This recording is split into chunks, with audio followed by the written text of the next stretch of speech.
Welcome to Chez Tim. As you saw from the opening there, we have set sail from Mykonos in order to make a dinner that is inspired from the Greek islands, but certainly with a French touch. We are going to be having Mahi Mahi, which is Hawaiian dialect for very strong. It's known by other names across the world, and it certainly spawns in warm waters like the Aegean Sea. So, in fact, it is harvested in Greece commonly. So I did want to point out just a few things about the fish. You probably saw from the etching of the Greek boy who had just caught his fish for the day.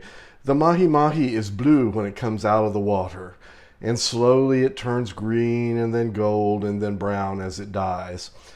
But I thought we could celebrate its original color by using a garnish that includes that very vibrant blue. I made some tuille, which is very easy to do, and in fact, the last time I looked for a recipe, I just Googled it, and I found some 13-year-old French boy making tuille. I guess that's what you do for fun when you're 13 in France and nothing else is happening. But you can easily find that. It's just water, flour, and water, flour, and vegetable oil, and coloring if you want. Obviously, I had to color it to get it that shade of blue. Here is our Mahi Mahi, and it needs just a few things to marinate. I'm putting dried Herbes de Provence. If you try to use fresh herbs when you cook it, it's going to burn, and there's just really no point in that whatsoever. And there's a little bit of sel de Guérande. I thought also it would be nice to put a little bit of lemon. So much Greek food is based, on lemon. So there's a little bit of lemon zest to help it marinate.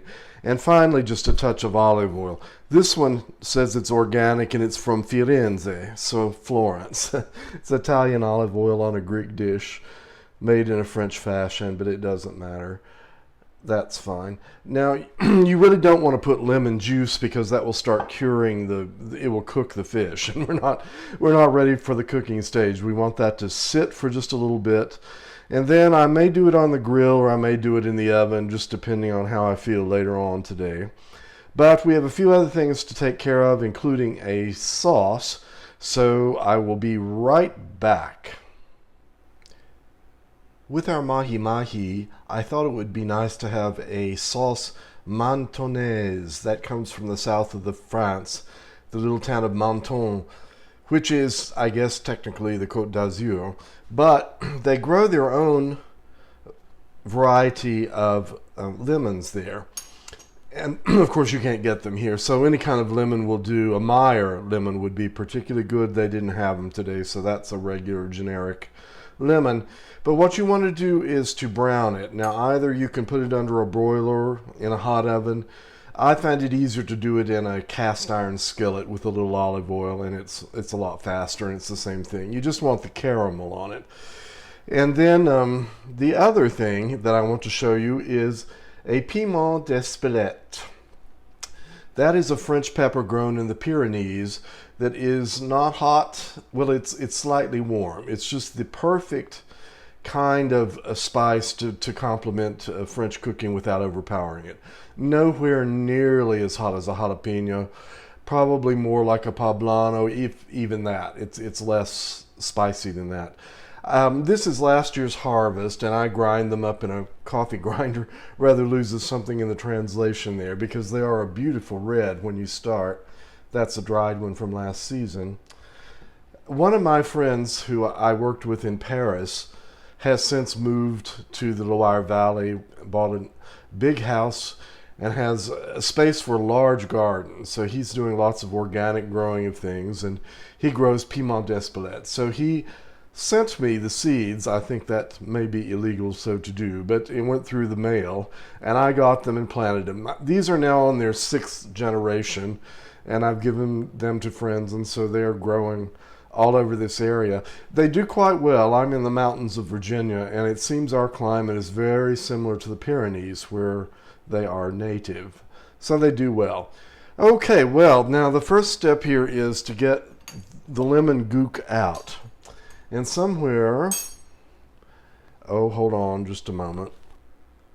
I found it, my sieve. You have to put this through because of you're going to have seeds and you don't want that. So what you do is just, you know how to open a lemon up and just get all the juice and the pulp as much as you can through there. But you see that browning really gives it flavor, and that's, you know, what you need for this particular sauce. Otherwise, it could be rather bland. And I want to get all that brown out. So I'm trying to push it through this sieve to get everything I can get. Well, I think that's about all that's going to happen. There's nothing there but seeds now. All right, to sweeten this is half freshly squeezed carrot juice and a cara orange that I squeezed and also was careful to get the seeds out of it so we don't have that. And that's going to take a good little bit of that. Now we're going to add the pinch of the piment d'Espelette, a good pinch of sel de Guérande, and then I'm going to take it to the blender and slowly add the olive oil to get it to emulsify as it's spinning. Be right back. And I'm back. The sauce is now finished, and you can see what a beautiful color that is. Now you may have to play with it. Today it would not thicken despite the olive oil, so I had to put it on a burner with a little bit of potato starch and just heat that until it thickened some. And then it wasn't sweet enough, so now it needed more orange carrot combination. And at last I finally got it where I want it. And that's going to be a beautiful consistency and a beautiful flavor with our fish. So we'll be back. We'll cook our fish and put it all together. Our Mahi Mahi is hot out of the oven. In the end, I decided not to grill it, only because I didn't want grill marks on it. So we did this in the oven, 450 degrees for about 12 minutes. And then I put some rosemary atop it and put foil on that, and it's been sitting 2-3 minutes just chilling out there. And that actually will help the rosemary permeate the fish, and you want to keep that covered in foil. So now, let's put it all together. Oh, before I do that, let me just show you here. I have a garnish. I made up some ratatouille today and wrapped it up in nori, seafood. Well, you know, Japanese kind of seaweed, whatever it is, dried seaweed. So it makes nice little baskets to hold it in. Okay, the star. Here we are. Our beautifully cooked Mahi Mahi. And what I'll do with that is I'll just put it right there. Maybe turn it a little bit like that. Then we have to decorate. Oh no, wait a minute here. Let's put a little bit of fleur de sel. And I always use that. And a little bit more piment d'Espelette. That's not going to hurt anything. And probably help it. Now you carefully, when you work with these tuille things, you have to watch it because they're highly it's kind of like crystal. If you turn your back for 1 minute, you're going to have a problem. Sauce Mentonnaise, which we'll just pour right through here. I think that looks good. Let it just put itself out. If it's a hot day, you know, I wouldn't bother with heating the ratatouille. It's usually eaten at room temperature anyway. If it's not such a hot day, I think this will look better just pushed a little bit that way. If it's not such a hot day, you might want to put it in a warmer oven just for a minute or two to bring that back. But that's the idea of it. And there is our beautiful Mahi Mahi au romarin.